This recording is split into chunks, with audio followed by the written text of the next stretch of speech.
Hey everyone, welcome to the first vlog of our Genius Hour project.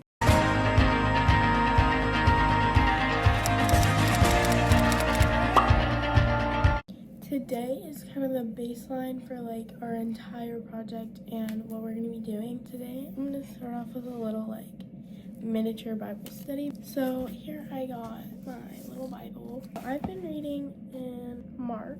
I just started it. Here's a little flip through my pages. I like to be very colorful because it helps me understand it. So I think I'm just gonna read this chapter, talk about it, and then go on with my day because I have school. Okay, so I just read the first story because I have to get to school, but it was about Jesus healing a man with a demon inside of him. This man was so terrible that chains couldn't even bind him, and Jesus healed him, and I just think that's so crazy. He was on the mountaintop cutting himself and crying, and whenever he saw Jesus, he ran down and fell before him. I just learned that you don't have to hide things. You can just tell them to Jesus and he will fix them. And yeah, that's pretty much everything I learned from this little story. I think whenever I get home, I'm gonna finish the chapter and talk about it a little bit more. I'm just running out of time because I have school. So yes. Good morning, guys. This is our first Genius Hour video. Okay, guys, it's currently 5:30 in the morning on Thursday, March, I don't actually know the date. It's March 6th. Me and Ella are starting a project for our English class. I'm gonna explain it after I take a shower, so. Okay, guys, so I just took a shower. I didn't wash my hair, but I'm going to explain kind of what me and Ella are doing. But I'm also going to be doing my makeup while I do that. In mine and Ella's English class, we got assigned a project to do anything. It's called Genius Hour. All we have to do is set a goal, reach the goal, and show how we did it. So mine and Ella's goal for our project is to better our lives through Jesus. We want to improve our relationship with Jesus, and we also want to improve just our overall lifestyle, eating healthy, exercising, just becoming more motivated, because through all of life's crazy moments, you need to keep Jesus at the center and you need to focus on what's important. But also, one of our really big goals is to influence other people to do the same thing. We want other people to also want to live for Jesus, because living for Jesus is so fun and there's never a dull moment. And in those hard times that you have when you feel like you have no one, you have Jesus. So over the next 10 to 12 weeks, we are going to be making videos of mostly our mornings and evenings and a couple afternoons. I'm showing you guys the routines that we are implementing into our lifestyles and showing you guys how it is affecting the way we live and how it's making us feel overall. We are going to post us doing some minor Bible studies, some bigger Bible studies. We'll have young life vlogs. We'll have church vlogs. It's really just a daily routine. It's gonna be real. We're not gonna be acting ways that we don't normally act. Yes, that is our project. I hope you guys follow along. We would really love if you did. We're really excited and we hope it goes well. And we're hype, so get hype with us, please. I just need to finish up my makeup now. Okay, guys, so I'm gonna do my hair. I have a soccer game today, so I'll probably do some sort of slick back. I don't know. Also, I don't know why I have a side part right now. Sometimes it just happens, so. Okay, guys, I just did my hair. I just did a little slick back with a braid because I have a soccer game today. Just went ahead and did the hair. So now I'm gonna pick out an outfit. I picked this out. She's a black scuba and these greenish leggings. Okay, today we're gonna read John 1:35 through 42. It's a section of the first disciples. Here we go. The following day, John was again standing with two of his disciples. As Jesus walked by, John looked at him and declared, "Look, there is the Lamb of God." When John's two disciples heard this, they followed Jesus. Jesus looked around when they saw them following. "What do you want?" he asked them. They replied, "Rabbi, where are you staying?" "Come and see me," he said. It was about 4 o'clock in the afternoon when they went with him to the place where he was staying, and they remained with him the rest of the day. Andrew, Simon Peter's brother, was one of these men who heard what John said. Andrew, Simon Peter's brother, was one of these men who heard what John had said and then followed Jesus. Andrew went to find his brother, Simon, and told him, "We have found the Messiah."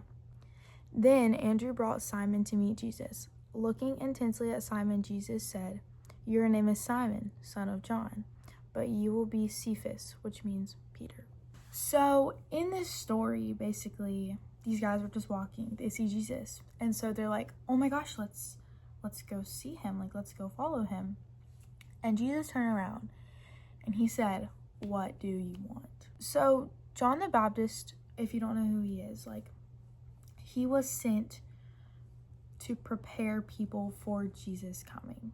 So Jesus turned around and he's like, "What do you want?" So Jesus gave them this opportunity to express that they want to follow him, that they want to be his disciples. He did not say, "You are my disciple." He did not say, "You have to follow me." He gave them the choice. Jesus was curious about them. He wasn't saying it in like a "what do you want" kind of way. He was like, "Well, what do you want?" Like, he is curious about them just like he is curious about us. He wants to know what we want, and he wants us to want him. But he's never going to force that on us. God doesn't force us to love him. He gives us the opportunity to be curious. The ball is in our court. Okay, guys, here's a little vlog update. I went to school. I didn't film that, but I went to school. And then 20 minutes into my first period, I started not feeling good. So I came home and I took a nap for an hour and a half. I do have a soccer game today. So I'm actually going back to school in 10 minutes. I just felt really nauseous, but didn't throw up, so that's good.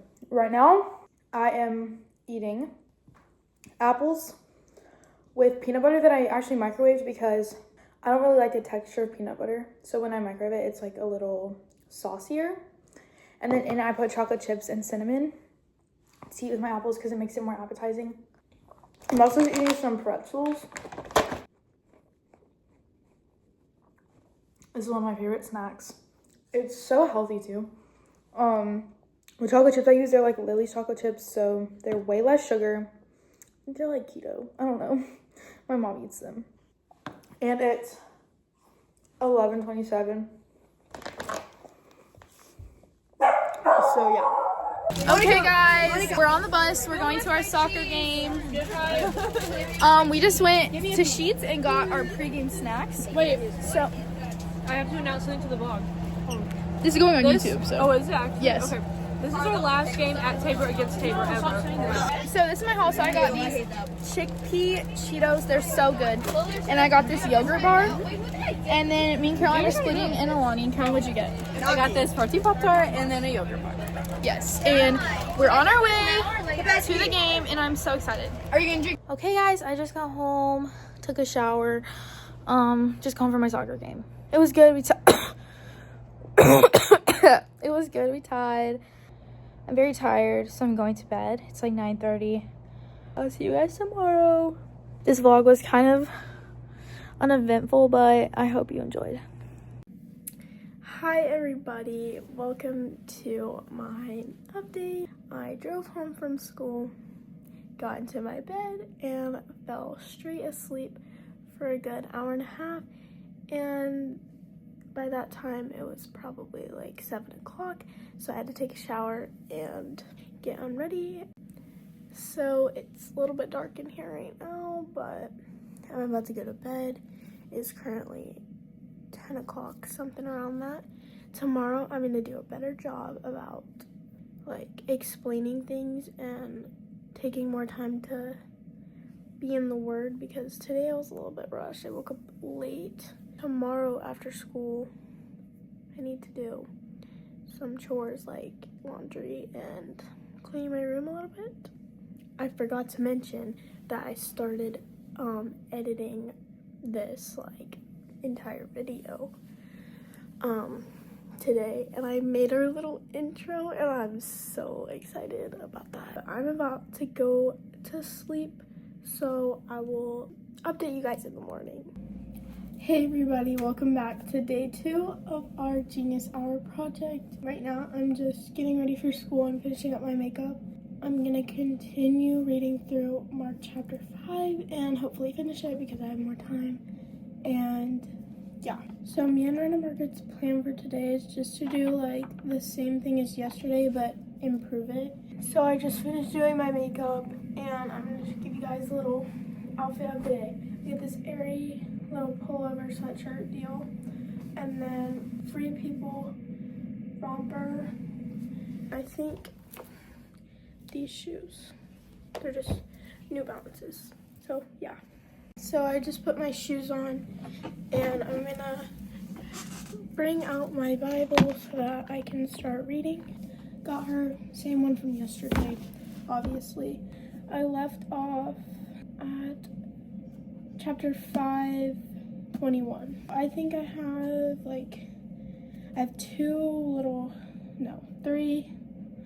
four small paragraphs to finish, and I gotta get my highlighters. Yesterday was just about Jesus healing a man with a demon. I think today I'm gonna actually try to read it out to you, because yesterday I did not, because it was too early and words were not coming out of my mouth. But today's a Friday, we get to go to school a little bit later. Okay, so here we go. And when Jesus had crossed again in the boat to the other side, a great crowd gathered about him, and he was beside the sea. Then came one of the rulers of the synagogue, Jairus by name, and seeing him, he fell at his feet and implored him earnestly, saying, "My little daughter is at the point of death. Come lay your hands on her so that she may be well and live." And he went with him. This is just telling us that Jesus had crossed a body of water with a boat, and a crowd gathered around him, and this synagogue leader named Jairus told him that his daughter was about to die and asked Jesus to heal her. And a great crowd followed him and thronged about him. There was a woman who had a discharge of blood for 12 years, and who had suffered much under many physicians, and had spent all that she had, and was no better, but rather grew worse. She had the reports about Jesus, and came up behind him in the crowd, and touched his garment. For she said, "If I touch even his garments, I will be made well." And immediately the flow of blood dried up, and she felt in her body that she was healed of her disease. And Jesus, perceiving in himself that power had gone out from him, immediately turned about in the crowd and said, "Who touched my garments?"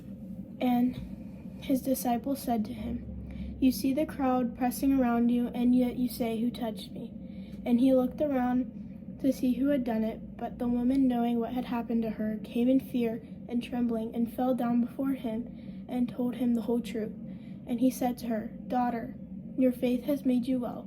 Go in peace and be healed of your disease." This just says that Jesus was walking in a crowd, and this woman who was struggling of a disease that was making her constantly bleed wanted to be healed, so that she took measures into her own hands and touched Jesus's garments and healed herself, basically. Jesus just said, "Who touched him?" And his disciples were like, "Bro, come on, you're in a crowd of people. You really are about to ask who touched you?" But the woman was like having this like internal fear because Jesus asked who touched her or him. She confessed, and Jesus forgave her and made her well. While he was still speaking, there came from the ruler's house some who said, "Your daughter is dead. Why trouble the teacher any further?"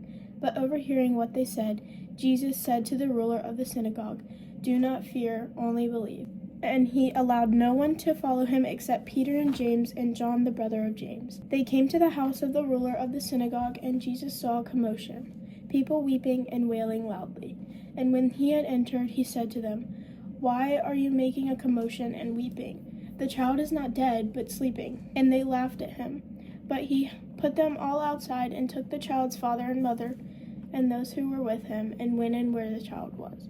Taking her by the hand, he said to her something in Hebrew, which means, "Little girl, I say to you, arise." And immediately the girl got up and began walking, for she was 12 years of age, and they were immediately overcome with amazement. And he strictly charged them that no one should know this, and told them to give her something to eat. Basically what this is saying is Jesus heals this little girl who people thought were dead, but she was actually just sleeping. So he asked people to stop crying and whining about this little girl and just asked for them to give her something to eat. That was the end of chapter 5. I really like chapter 5 a lot because it just talks about Jesus healing and working his magic on people. I'm gonna ask myself what I learned from this, and it's pretty much the same thing as yesterday because it's continuing on the chapter, but like we don't have to hide in our pain and we can just ask Jesus for help and he will heal us. That was my little Bible study for today. So now I'm gonna finish getting ready and go to school. Good morning, guys. It's like 7:30, but my school starts at 9, so I'm gonna start getting ready. I'm gonna go shower. Okay guys, so my makeup is done. It's looking a little dark. I'm not really liking it. But I did my hair. It's just a low like bun. I'll give you my outfit of the day. So this crew neck, it says God is good on the back, and it's from a boutique. And then these sweatpants are from Old Navy. So I'm about to go downstairs, eat some breakfast, and then leave for school. I'm gonna do my Bible study tonight because I slept in this morning. I was tired. But yeah, so stay tuned for that. Okay guys, so school just ended and now we're sitting in Fairby's room doing our homework because we have a game. Because we're so smart. Oh, we're leaving at 5.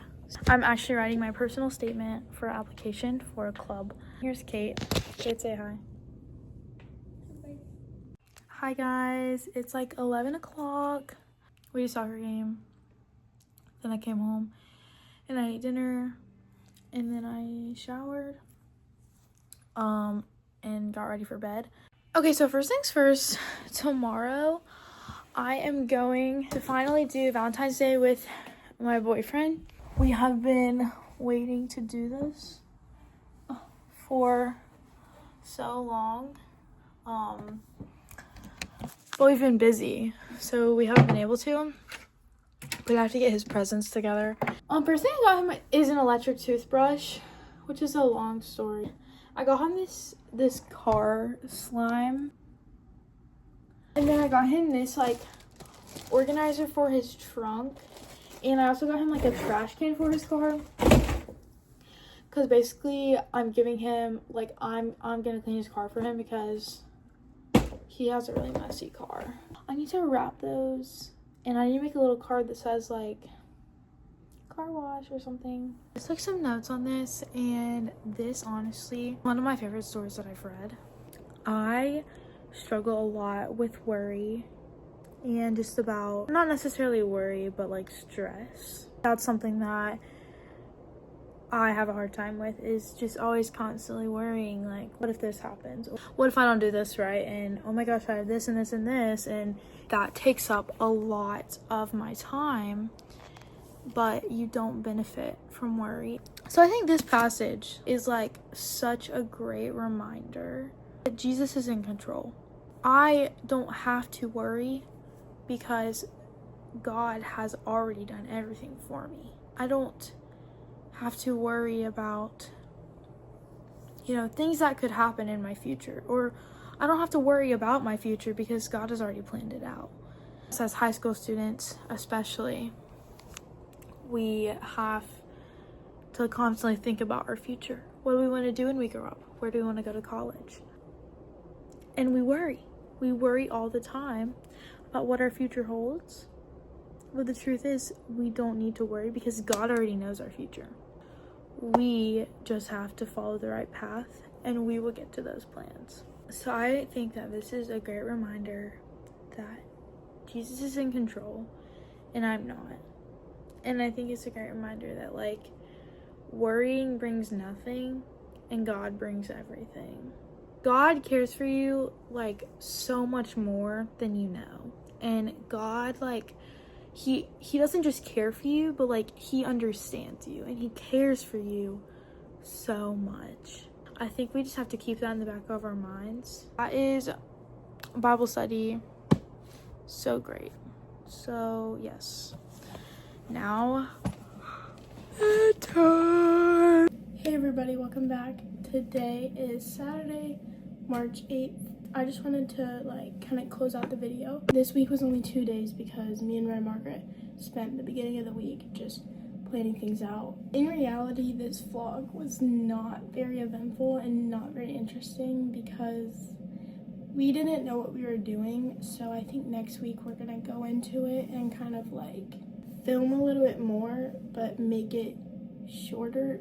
I don't know if that makes sense, but I just wanted to say thank you guys for watching. Subscribe and keep watching to see our improvements. Remember that Jesus loves you.